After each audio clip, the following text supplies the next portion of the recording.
ఇలా ఎప్పుడు మాట్లాడలేదండి. వేరే వాళ్ళకి ఒక అవకాశం అండి. సూపర్ కట్టే కొట్టే తెచ్చేసా.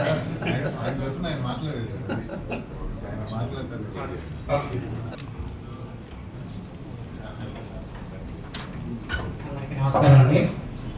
ముఖ్యంగా ఈ సంస్థ కోమటి శ్రీనివాసరావు గారికి, అలాగే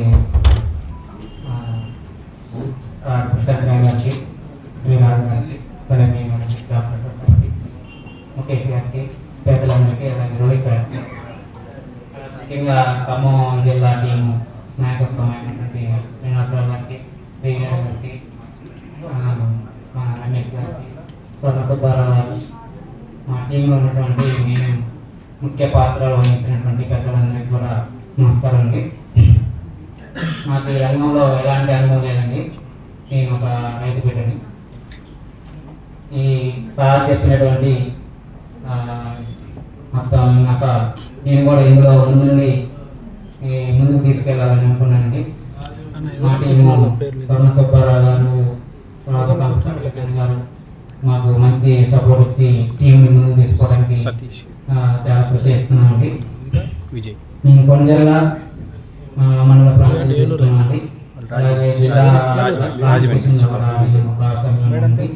మా టీం వచ్చేసి ఇంకా కొండజల్ల, వైరా, సింతకాని మండలాల్లో కూడా ప్రాంతీయం తీసుకోవడానికి మేము ముందుకు వచ్చామండి.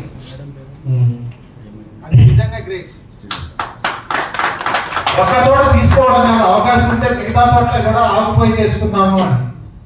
నాకు ఎలాంటి అనుభవం లేకపోయినా కానీ ఈ రంగంలో ముందుకు రావడానికి ముందుకు వస్తున్నానంటే మీలాంటి పెద్దలందరూ ఇంకా ముందుకెళ్తే ఎంత బాగుంటుందో ఒకసారి మీరే ఊహించుకొని మీ యొక్క విజ్ఞతకి వదిలేస్తున్నానండి.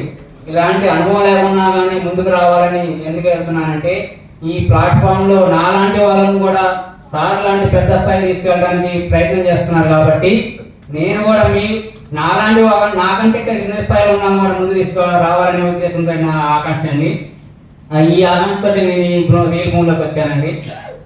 అదేవిధంగా ఈ రీల్పూన్ల నుండి ముఖ్య ఉద్దేశం ఏంటంటే కింద స్థాయి వాళ్ళు చాలా తక్కువ, అంటే ఉదాహరణకి వెనకట కమ్యూనిస్టులు ఉండేవాళ్ళండి. వాళ్ళు ఏంటంటే దొరల కాలంలో 10 పైసల వంతు పాలేరు చేస్తే 90 పైసల వంతు దొరలు తీసుకునేవాళ్ళు ఆ కమ్యూనిస్టు కాలంలో.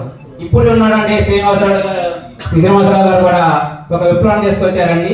10 పైసలు మాత్రమే కంపెనీ వాళ్ళు ఉంచుకొని 90 పైసలు మనకి ఎంత పని చేసే వాళ్ళకి ఇక్కడికి సిద్ధంగా ఉన్నారు. కాబట్టి మనం అంతా ముందుకు పోవడానికి, పైకి ఎదగడానికి ఈ కంపెనీ ఎంతో విధంగా ఉపయోగపడుతుందని మీకు ఈ విధంగా సభ ముందు మనం చెప్తున్నానండి.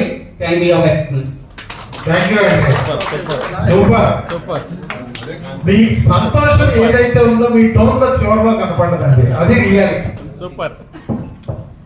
ఎందుకంటే ఇటువంటి వాళ్ళని చూస్తా ఉంటే మన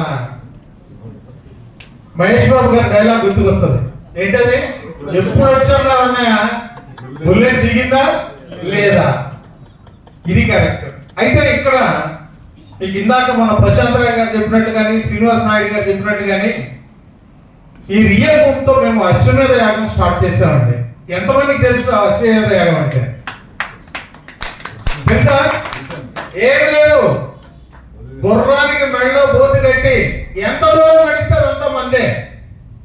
సో ఇక్కడ ఎక్కడ కట్టాం మనం? గుర్రానికి మెళ్ళలో బోర్డు గుంటూరులో కట్టాం. ఎక్కడ వెళ్ళాలి?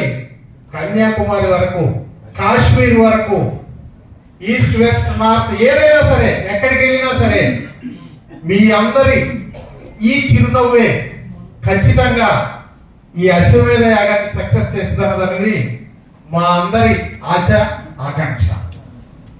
సో ఒక్కసారి కొంచెం లేట్గా ఛాన్స్ ఇస్తున్నాము. ధనలక్ష్మి గారు మీరు వచ్చి మాట్లాడవలసిందిగా కోరుతున్నాము.